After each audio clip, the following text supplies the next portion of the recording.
लक्ष्मण की पत्नी उर्मिला की यह कथा आपने नहीं सुनी होगी। जी हाँ दोस्तों, श्री रामायण को आज तक हमने और आपने और इस पूरे समाज ने श्री राम के दृष्टिकोण से देखा है।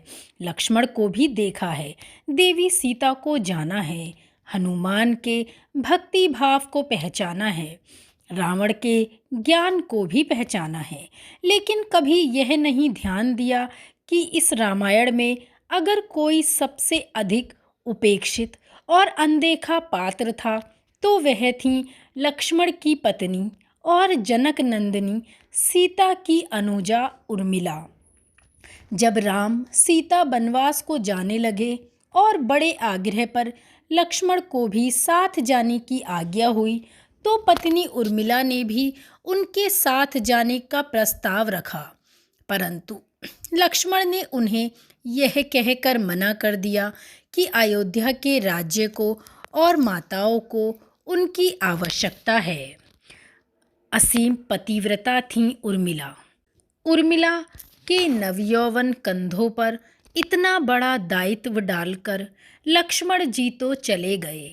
वह पल, वह जीवन सरिता जो कोई भी नववधु अपने पति के साथ गुजारती है, वह उर्मिला के नसीब में वह पल लिखे ही नहीं गए।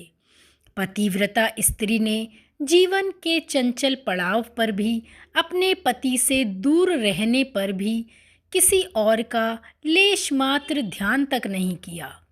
यह उर्मिला का अखंड पतिव्रत धर्म ही था। यह उर्मिला की अवर्णित, अचर्चित, अघोषित महानता थी।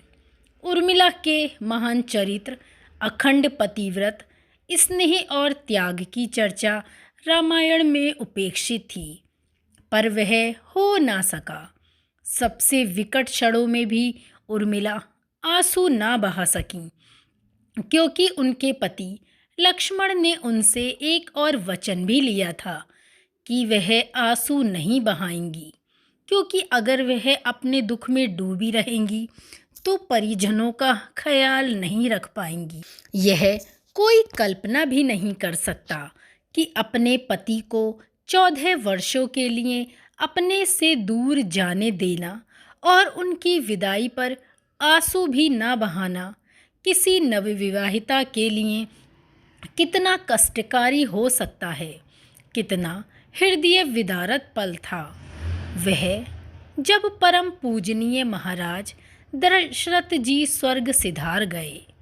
पर वचन के सम्मान रखने के लिए उर्मिला तब भी नहीं रोईं। पति के लिए पिता को भी किया इनकार। महाराज जनक अपनी पुत्री को मायके अर्थात मिथिला ले जाना चाहते थे, ताकि माँ और सखियों के सानिध्य में उर्मिला का पति वियोग का दुख कुछ कम हो सके।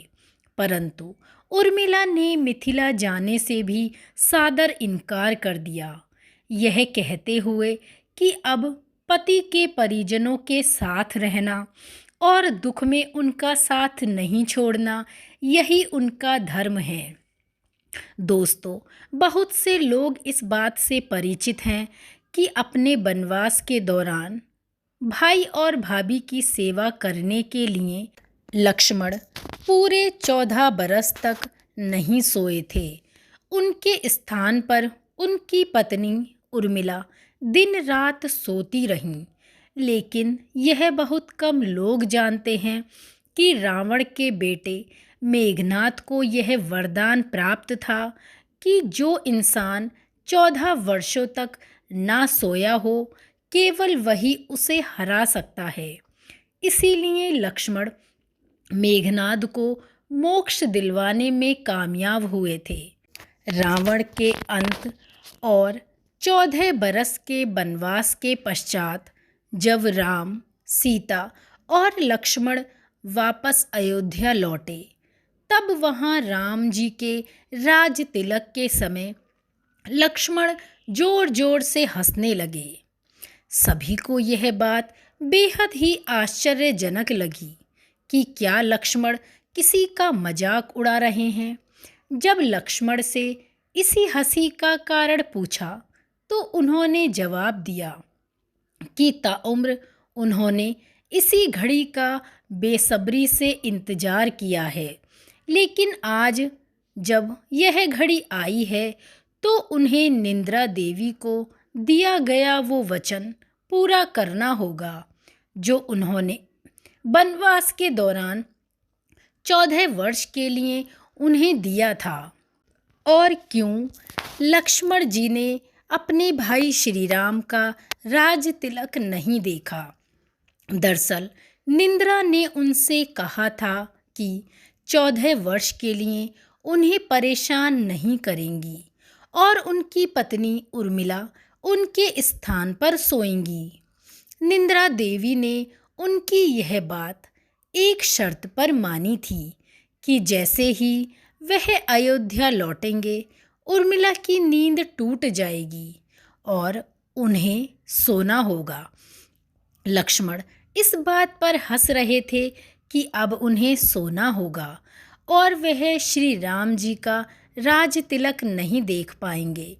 उनके स्थान पर उर्मिला ने राज तिलक की इस रस्म को देखा था। लक्ष्मण जी की विजय का मुख्य कारण उर्मिला थी। मेघनाद के वध के बाद उनका शव राम जी के खेमे में था। जब मेघनाद की पत्नी सुलोचना उसे लेने आई, पति का छिन्न शीश देखते ही सुलोचना का हृदय अत्यधिक द्रवित हो गया। उसकी आंखें बरसने लगीं।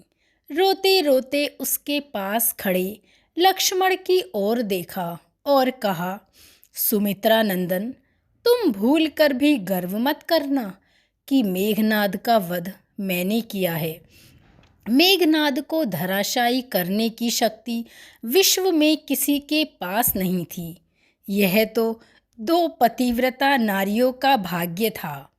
अब आप सोच में पड़ गए होंगे कि निंद्रा देवी के प्रभाव में आकर अगर उर्मिला 14 साल तक सोती रहीं तो सास और अन्य परिजनों की सेवा करने का लक्ष्मण को किया वादा उन्होंने कैसे पूरा किया?